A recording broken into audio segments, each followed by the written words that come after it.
एक बार की बात है, गौतम बुद्ध अपने शिष्यों के साथ बैठे हुए थे और उन्हें कुछ समझा रहे थे। बुद्ध के सभी शिष्य बड़े ध्यान से बुद्ध की बात सुन रहे थे। बुद्ध और उनके सभी भिक्षुओं ने देखा कि एक आदमी बहुत तेजी से उनकी ओर आ रहा है और वह आदमी बहुत गुस्से में है और कुछ बड़बड़ा रहा है। उस व्यक्ति को देखकर गौतम बुद्ध के कुछ शिष्यों को लगता है कि वह कुछ बुरा करने के लिए आ रहा है। इसीलिए गौतम बुद्ध के दो शिष्य दौड़कर उस आदमी के पास चले जाते हैं और उसे रोक लेते हैं। वह उस व्यक्ति से पूछते हैं कि तुम कौन हो और तुम्हें किससे मिलना है। वह व्यक्ति गौतम बुद्ध के शिष्यों से कहता है, मेरे रास्ते से दूर रहो, आज मैं इस बुद्ध को ही सबक सिखाऊंगा। उस व्यक्ति की बातें सुनकर गौतम बुद्ध के शिष्य उस व्यक्ति को शांत करने की कोशिश करते हैं, लेकिन वह व्यक्ति शांत नहीं होता है। बुद्ध उस आदमी को देखते हैं और मुस्कुराते हैं।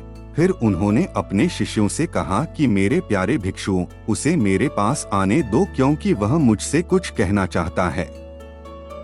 बुद्ध के भिक्षुओं ने अपनी आज्ञा का पालन करते हुए उस व्यक्ति के मार्ग से हटाया। इसके बाद वह व्यक्ति बुद्ध के सामने खड़ा हो जाता है। जैसे ही व्यक्ति बुद्ध के पास पहुंचता है, वह बुद्ध को गालियां देना शुरू कर देता है। बुद्ध उस व्यक्ति की गालियां सुनते रहते हैं, परंतु उसे कोई भी उत्तर नहीं देते। काफी देर तक बुद्ध को गाली देने के बाद व्यक्ति मन में सोचता है कि मेरी गालियों का बुद्ध पर कोई असर नहीं हो रहा है। तभी उस व्यक्ति का गुस्सा और भी बढ़ जाता है और वह व्यक्ति बुद्ध पर थूक देता है। इसके बाद बुद्ध एक कपड़ा उठाते हैं और उस थूक को पोंछते हैं। यह देखकर गौतम बुद्ध के सभी भिक्षुक क्रोध से भर जाते हैं, लेकिन बुद्ध की अनुमति के बिना कोई भी भिक्षुक अपना क्रोध व्यक्त नहीं करता। वह व्यक्ति फिर से बुद्ध पर थूकता है और बुद्ध फिर से कपड़ा उठाते हैं और थूक साफ करते हैं। मित्र, तुम कुछ और कहना चाहते हो? बुद्ध मुस्कुराकर पूछते हैं। जैसे ही वह व्यक्ति बुद्ध का यह प्रश्न सुनता है तो वह व्यक्ति अंदर तक हिल जाता है। फिर वह व्यक्ति बुद्ध को कोई उत्तर नहीं दे पाता और तुरंत वहां से चला जाता है। बुद्ध के सभी भिक्षुओं के मन में यह सवाल उठता है कि उस व्यक्ति ने बुद्ध का इतना अपमान किया, लेकिन बुद्ध ने उस व्यक्ति से ऐसा क्यों कहा और क्या वह कुछ और भी कहना चाहता था? सभी भिक्षुओं में से एक भिक्षु बुद्ध से पूछता है कि आपने उस व्यक्ति से ऐसा क्यों कहा और क्या वह कुछ और भी कहना चाहता है, जबकि साफ था कि वह शख्स यहाँ कुछ कहने नहीं आया था बल्कि आपका अपमान करने आया था।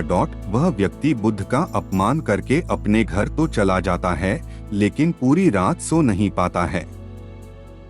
उसके मन में सिर्फ यही प्रश्न घूमता रहता है कि मैंने बुद्ध का अपमान किया, उन्हें गालियां भी दी, फिर भी उन्होंने मुझसे यह क्यों पूछा कि क्या मैं कुछ और कहना चाहता हूँ, जबकि मैं वह उनका अपमान करने गया था। अगले दिन वह व्यक्ति सुबह जल्दी उठकर बुद्ध के चरणों में लेट जाता है। बुद्ध के सभी शिष्य यह देखकर आश्चर्यचकित रह गए कि जिस व्यक्ति ने कल बुद्ध का अपमान किया था वह आज रो रहा है और बुद्ध के चरणों में पड़ा हुआ है। बुद्ध उस व्यक्ति को उठाते हैं और उस व्यक्ति से कहते हैं, मित्र, क्या तुम कुछ और भी कहना चाहते हो? इसी बीच बुद्ध के एक भिक्षु ने बुद्ध को टोकते हुए उनसे पूछा, बुद्ध, कल जब यह व्यक्ति आपका अपमान कर रहा था तो आपने भी यही कहा था और आज यह व्यक्ति आपके सामने रो रहा है, तुम अभी भी यही कह रहे हो, इसका क्या मतलब है? बुद्ध, कृपया हमें समझाइए। बुद्ध ने कहा कि शब्दों की कमी है, कल भी यह व्यक्ति मुझसे कुछ कहना चाहता था लेकिन शब्द नहीं थे। इसलिए वह क्रोधित होकर मुझ पर थूककर उस बात को मुझसे कहने का प्रयास किया और आज भी आंसू शब्द के स्थान पर असमर्थ हैं जो यह कहना चाहता है। उसके बाद वह व्यक्ति बुद्ध से कहता है कि बुद्ध, मुझे क्षमा कीजिए, मैंने आपका अपमान किया है। आपने दूसरे को क्या नुकसान पहुंचाया?